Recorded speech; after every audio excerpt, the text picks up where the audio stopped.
บทที่12สระเอื้อสระเอือสระเอื้อกอเอื้อเกื้อปอเอื้อเปื้อหอเอื้อเฮื้อสระเอือ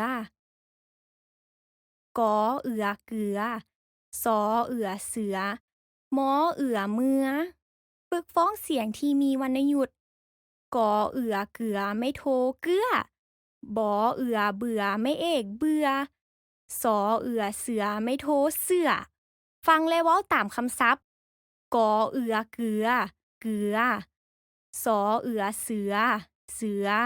สอเอือเสือไม่เอกเสือเสือสอเอือเสือไม่โทเสือเสื้อมอแองแมงกออะกะบอเอือเบื่อไม่โทเบื่อแมงกะเบื่อบอเอือเบื่อไม่เอกเบื่อเบื่อฮอเอือเหือเหือ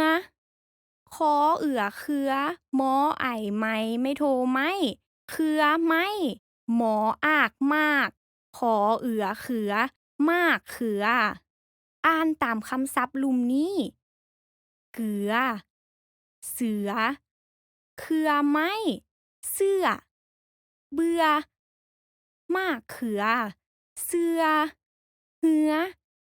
แมงกะเบื่อ